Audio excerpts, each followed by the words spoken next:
Alors, je vais donner ici quelques explications par rapport au cours que vous avez eu sur les fonctions, les variations des fonctions en particulier. Et j'aimerais revenir sur la définition d'une fonction croissante. Alors, dans votre cours, vous avez le fait qu'une fonction soit croissante si pour tout a et b appartenant à un intervalle i,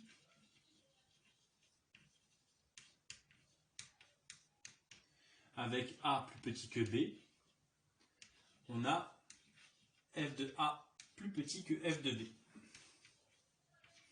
Dans ce cas, on dira que la fonction est croissante.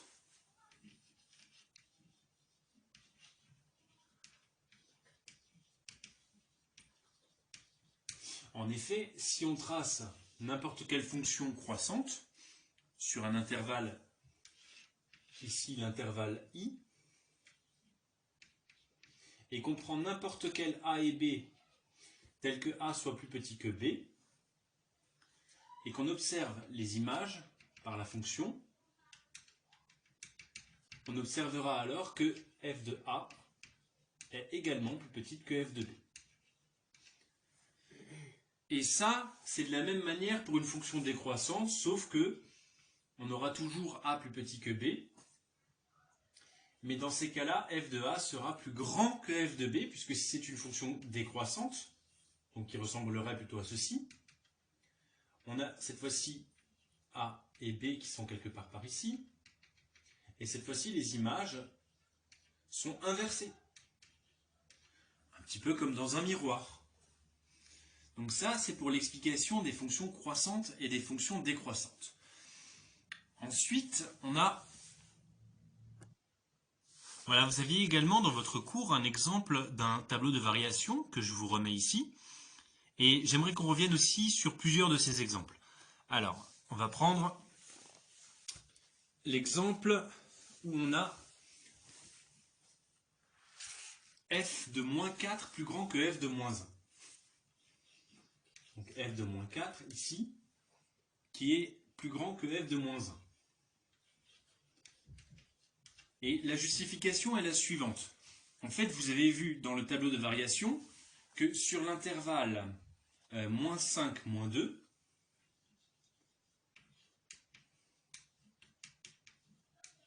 sur cet intervalle-là, vous avez vu que dans le tableau de variation, la fonction était représentée par une flèche qui descend. Autrement dit, f est décroissante.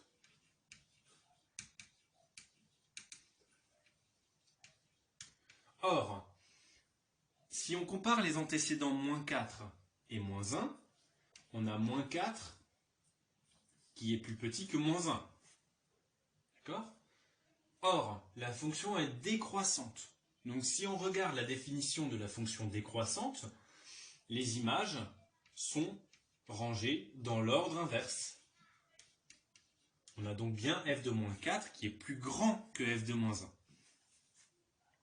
Dans ce tableau, vous aviez encore d'autres exemples. Vous aviez par exemple le fait que f de moins 3 était plus grand que f de 6.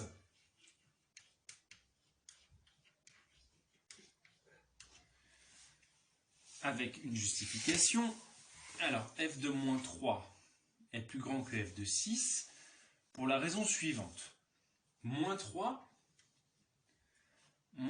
est dans l'intervalle qui va de moins 5 jusqu'à moins 2. Et sur cet intervalle-là, f de moins 3 est au minimum égal à 0 et au maximum égal à 10. Puisque sur cet intervalle-là, on a une flèche qui descend avec des images qui vont de 10 jusqu'à 0. Or, l'image de moins 3 est bien sur cette flèche, donc elle est bien comprise entre 10 et 0. Et si on observe 6, il appartient pour sa part à l'intervalle qui va de 5 jusqu'à 7, puisqu'il est exactement entre les deux même. Et donc f de 6, puisque sur l'intervalle qui va de 5 jusqu'à 7, on a aussi une flèche qui descend, et cette fois-ci, cette flèche, elle va de 0 jusqu'à moins 2. Donc f de 6, pour sa part, est plus petit que 0, mais plus grand que moins 2. Or, si on regarde un petit peu ces deux résultats, on a f de moins 3 qui est plus grand que 0, et 0 qui est plus grand que f de 6. On a donc bien, on pourrait même le mettre dans cet ordre-là, f de moins 3 plus grand que 0, qui lui-même est plus grand que f de 6. Si on enlève la partie intermédiaire ici, on obtient bien le résultat qui est au-dessus, avec un supérieur ou égal ou un supérieur strictement. Ici, dans le cas du tableau, en réalité, c'est bien un supérieur strictement, puisque c'est pour la valeur 5 qu'on obtient le 0, alors que ici, c'est pour la valeur moins 2. Donc ça ne peut pas être ni pour moins 3, ni pour 6, on est donc bien sur un strictement supérieur. Même si ici, ça ne change pas énormément les choses. Voilà donc pour l'explication du cours. Je vais maintenant prendre l'explication du complément sur le domaine de définition. Enfin, une dernière explication par rapport à votre cours, elle concerne le domaine de définition. Alors pour le domaine de définition, s'il n'y a pas de cas exceptionnel, le domaine de définition, ce sera l'ensemble de tous les nombres réels, qu'on note avec un R précédé d'une double barre. Ça, ce sera le domaine de définition s'il n'y a pas de cas particulier. Par exemple, le domaine de définition d'une fonction affine, d'une fonction carrée, d'une fonction cube, sauf si on restreint volontairement le domaine. Par exemple, on peut vous dire que le domaine est restreint à l'intervalle qui va de moins l'infini jusqu'à 0, par exemple. Dans ces cas-là, ça aura été ce qu'on appelle une restriction volontaire du domaine de définition qui aura été donnée au départ dans l'énoncé. Maintenant, il y a quand même, dans votre cas, deux cas un petit peu particuliers qu'on va regarder d'un petit peu plus près. Il s'agit des fractions, pour commencer, parce que vous savez très bien qu'il est absolument interdit de diviser par 0, donc ce qui veut dire qu'au dénominateur, on a toujours interdiction d'avoir 0. Or, quand vous avez une fonction qui ressemble à quelque chose comme l'exemple que je vais vous donner ici, 5 sur 2x plus 1, alors, ce serait bien que mes x ressemblent à x, 5 sur 2x plus 1, ici, on a un dénominateur qui est 2x plus 1.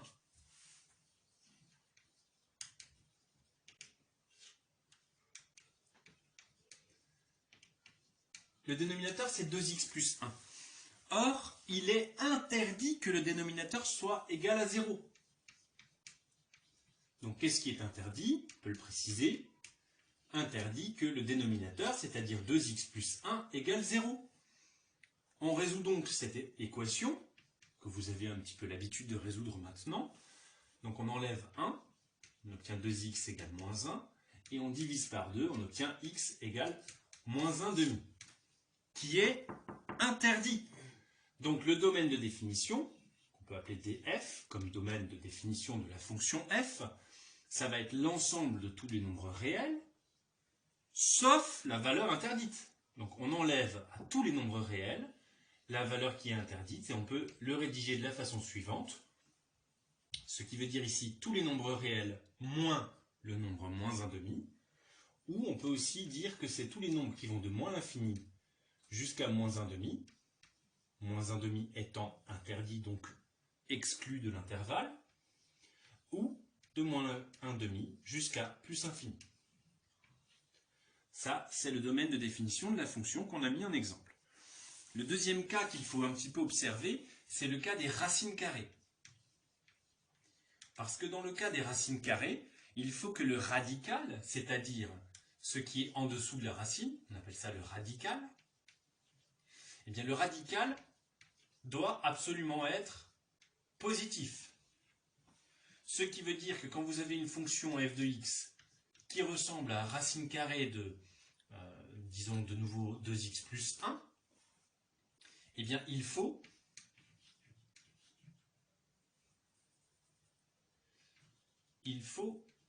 que 2x plus 1 soit positif. On résout donc cette inéquation, c'est-à-dire x supérieur à moins 1 demi.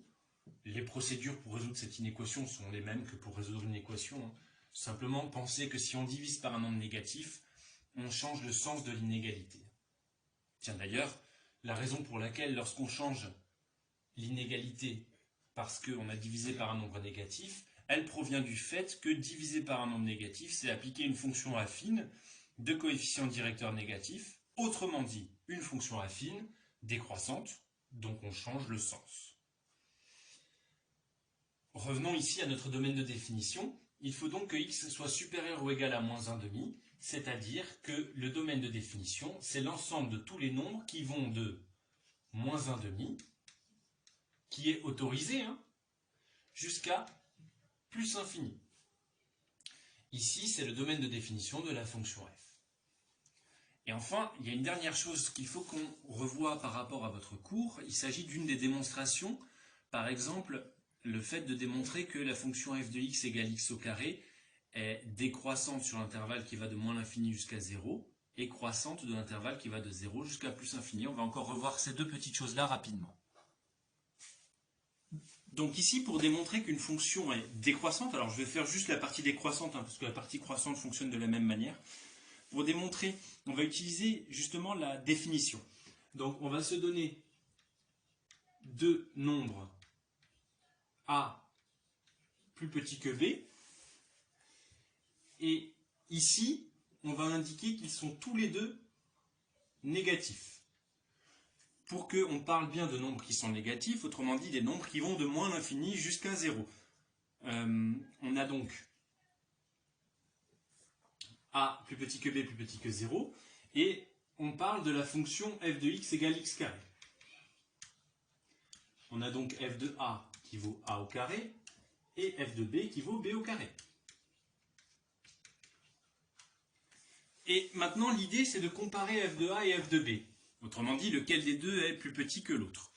Pour cela, on peut comparer tout simplement la différence. Parce que si la différence est plus petite que 0 ou plus grande que 0, ça nous permettra de comparer les deux. On va voir comment. Donc, l'idée, c'est qu'on compare toujours f de a moins f de b avec 0. Alors, pour cela, on va commencer par calculer tout simplement f de a moins f de b, et on simplifiera ce qui peut l'être. On a a au carré moins b au carré. Et ça, c'est une identité remarquable que vous êtes censé connaître par cœur, qui se factorise de la manière suivante, a moins b facteur de a plus b. Or, comme a et b sont tous les deux plus petits que 0,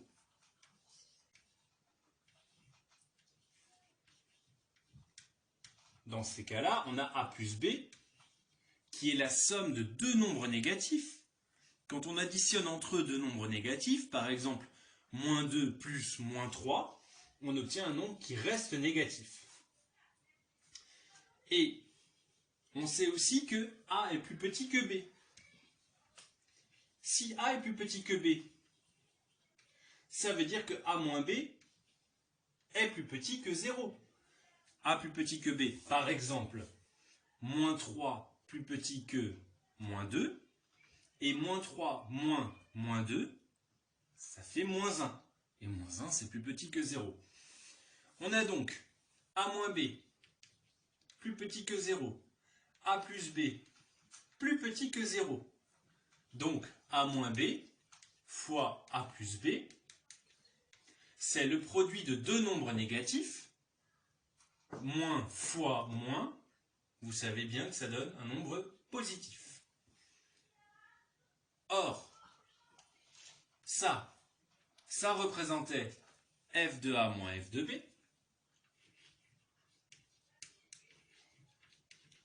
On sait donc maintenant que f de a moins f de b est positif. On en déduit donc que f de a est plus grand que f de b. Or, on avait, on le rappelle, a qui était plus petit que b. On remarque que le sens a changé. A plus petit que b, f de a plus grand que f de b. Comme le sens a changé, on en déduit donc que la fonction f est décroissante sur l'intervalle de moins l'infini jusqu'à 0. Et voilà pour l'explication du cours.